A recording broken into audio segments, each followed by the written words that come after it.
Hello everyone, welcome back to FairlyDeterminedFM with me. My name is Chris. Hope you're all doing well. If you missed the last episode, there are some spoilers. Right now, we won the league. We won the league, which means next season, which means next season we're playing in the second tier of the Norwegian Football League system thing, which is all very exciting.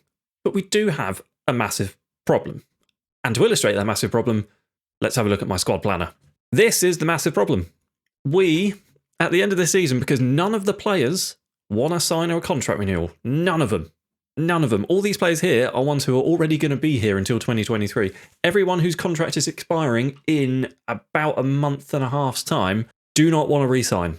So that leaves us with no centre-backs, one defensive midfielder, no strikers, the same sort of three players who can play across the attacking areas of the pitch, Kevin Gedimidi out on the right, who is naturally a left-back, and two goalkeepers.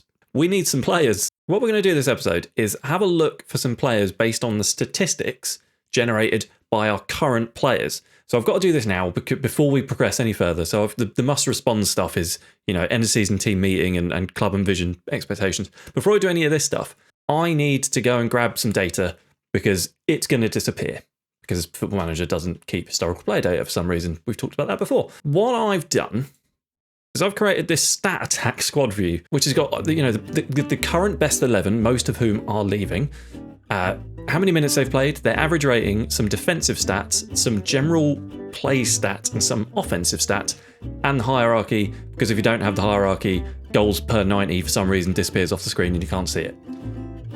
Whatever. Using this data, what I want to try and do is find some players to look at and possibly sign. So we'll start with the defenders. The reason we're not starting with the goalkeepers is because Verkar Storvs is joining us. I decided to buy him permanently from Gurud. So what the deal we've got for him was 4.5 thousand over the next 2 months or over the next season or something. So it's 2 6-monthly installments of 2.25 or something like that. So he's joining us for nothing up front. Next season we're going to have to start paying a bit of money, but that's fine. So the goalkeeper situation I'm comfortable with. So we're not going to be talking about goalkeepers, but we do need to have a look at centre-back for sure, and I think we'll start there. So let's get rid of everyone else and just have the defenders, which is a lot of players. So if we just concentrate on Umbot and Killerik, right? They both played basically every single minute of our season, roughly 2,000 minutes. So what's interesting is that their tackles per 90 are sort of 1. They're not making many tackles, but that doesn't necessarily worry me because we were one of the best teams in the league last season. So we weren't really having to make that many sort of like tackles. I think we were more intercepting the ball. And if we bring in, it's interesting as well because if we bring in the midfielders and the attacking midfielders, so if we have a look at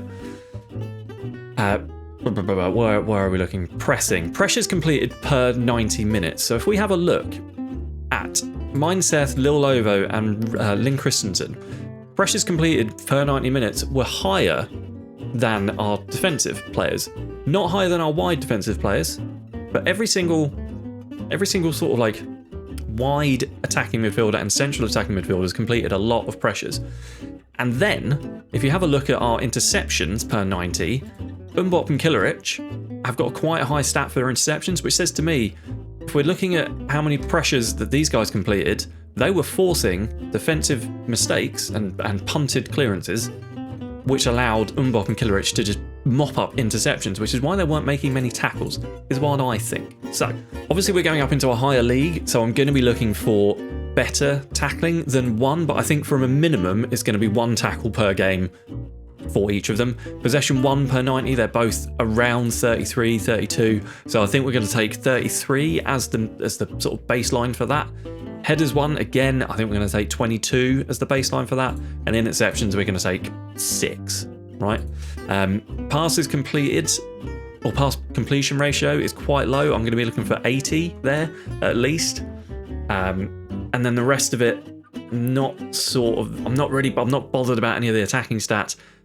Progressive passes per 90, 8.4 and 8.24. That's quite good. So I think I might go for that for 8 there as well.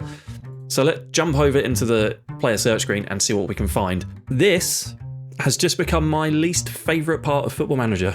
I cannot import my stat attack view into the scouting panel. So I've got to set it up again in the scouting panel. Why? That, Peace. Oh, and I had the mic very close. It's going to be a lot louder. Right, okay.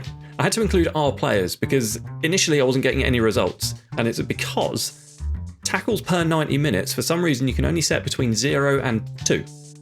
So if you put it to 2, nobody shows up. If you put it to 0, you get a few showing up. And that's proved by Umbop being there. So I'm going to take Umbop out now, in defense of FM and my little rant just a moment ago. This is good. I like this. So I didn't realize this until I was actually doing this bit, because once you've set all this stuff up, you can create a new recruitment focus to help you find players for that. I'm not going to do it because I don't really want to. I've got a recruitment focus set up already, but I think that's cool. I really like that. We've got 4 central defenders here that we could have a look at. We've got Bjornar Hove, who is 27. We've got Thomas Borgson. We've got Raymond Skeld, 23 years old. Again, can't really see all of his stuff. His 20 appearances. Passing rate of 65. Oh, the passing completion rate. That's the one I wanted on there. Because I wanted a pass completion ratio of at least 80%. None of them. Right, okay. So I've added on pass completion ratio. I can't get my pass completion ratio of 80%, which is what I was hoping for. The lowest I can get is 60. Let's go up, actually. 64, 65, 66... 70, right, 69%. Hey, seems to be the one. So, looking at this, I think Bjornar Hove and Thomas Bergerson could be people to look at. I'm not going to have a look at Jasmine Bogdanovic, although I do probably need 3 central defenders overall, so I've got a backup. So, I think what I'm going to do is offer all 3 of these trials. Let's see what we get. 4-week trials. They're probably all going to say no because they actually currently play for clubs, but we'll see. I like doing it this way because previously I just, usually when I scout for players and stuff, I tend to look at the attributes. I don't tend to look at how well they've played or anything like that, you know, so you could end up signing a player who's not played at all, but has all the right attributes.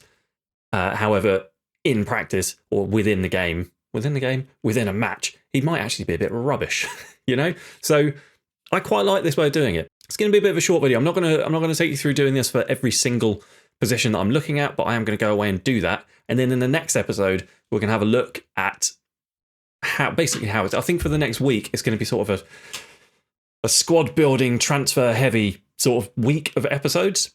So next episode, we'll have a look at who we found for all the other positions. And then probably the last episode of the week, we'll be trying to get hold of those players. I think that's what we're going to do. So I will see you in the next episode. Thank you very much for watching this one. I know it's short and I know I've been away for a little while. I've just been feeling a bit grotty and a bit lifey and all that sort of stuff. So thank you for watching. I hope you enjoyed it. If you did, let me know what you thought down in the comments. Let me know what you think in the comments of how we're doing the scouting. I really like it. I really like using stats, and I really like using our current players who won the league as a very good baseline. Thank you once again. If you haven't subscribed to the channel already, hit the subscribe button, like the video, comment, do all the good stuff, and I'll see you soon with some more Arendal. Thank you very much. Cheers. Bye.